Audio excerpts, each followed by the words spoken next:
કતારમાં જે ભારતીય નૌસેનાના પૂર્વ જવાનોને ફાંસીની સજા થઈ હતી તેમની સજા આજીવન કેદમાં તબદીલ કરી હવે તેમની સજા માફી બાદ ભારતમાં હેમખેમ રીતે પરત લાવવા બાદ સમગ્ર વિશ્વમાં ભારતની વાહવાહી થઈ રહી છે।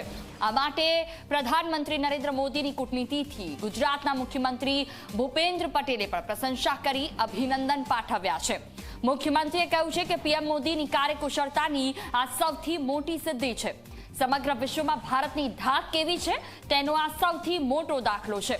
વિદેશમાં સંકટ સમયે દરેક ભારતીયો માટે મિશન મોડમાં મોદી સરકાર કામ કરે છે।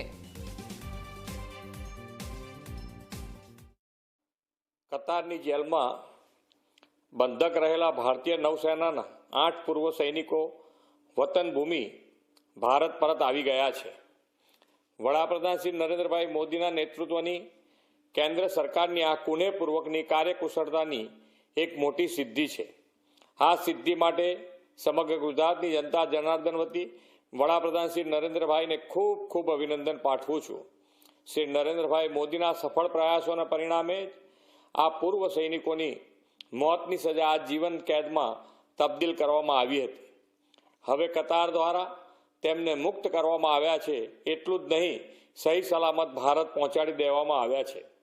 વડાપ્રધાન શ્રી નરેન્દ્રભાઈ મોદીની વિશ્વ નેતા તરીકેની સુદૃઢ ઇમેજ અને તેમના નેતૃત્વમાં વિશ્વના 10 દેશો સાથેના સુમેળભર્યા સંબંધોને કારણે જ આ શક્ય બની શક્યું છે।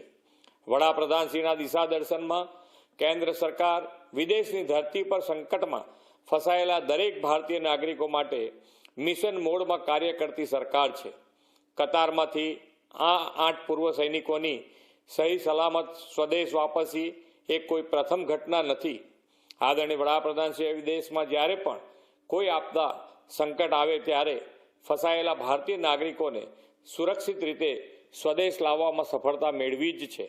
ગયા વર્ષે ફેબ્રુઆરીમાં તુર્કી અને સિરિયામાં આવેલા ભૂકંપની આફતમાંથી ભારતીયોની વતન વાપસીનું ઓપરેશન દોસ્ત અને સુદાનમાં એપ્રિલમાં સેના સંઘર્ષમાં ફસાયેલા ભારતીયો માટે ઓપરેશન કાવેરી સફળતાપૂર્વક પાર પાડ્યું હતું।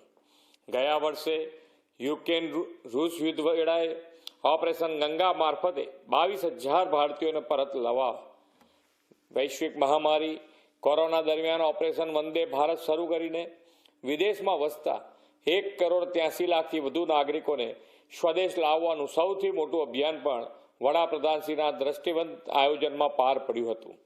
ભારતે હંમેશા પોતાના પ્રત્યેક નાગરિકની જીવન સુરક્ષાને સર્વોચ્ચ પ્રાથમિકતા આપી છે। વિશ્વ નેતા વડાપ્રધાન શ્રી નરેન્દ્રભાઈ મોદીજીની જ વિશ્વના દેશોમાં વસતા ભારતીયોને આ સુરક્ષાની ગેરંટી છે। તેઓ જ્યાં પણ વસતા હોય ત્યાં સંકટ સમયે નરેન્દ્રભાઈ મોદીની સરકાર દરેક ભારતીય સાથે ઊભી છે, સલામત ઘર વાપસી માટે પ્રતિબદ્ધ છે। આજે દેશ અને દુનિયામાં વસતા દરેક ભારતીય નાગરિક, ભારતીય પરિવારોને શ્રી નરેન્દ્રભાઈ મોદીજી પર વિશ્વાસ છે, ભરોસે છે કે તેમના નેતૃત્વમાં સૌ સલામત છે, સુરક્ષિત છે। ફરી એકવાર આદરણીય વડાપ્રધાનશ્રીને આ કુનેહપૂર્વકની મોટી સફળતા માટે અનેક અભિનંદન પાઠવું છું।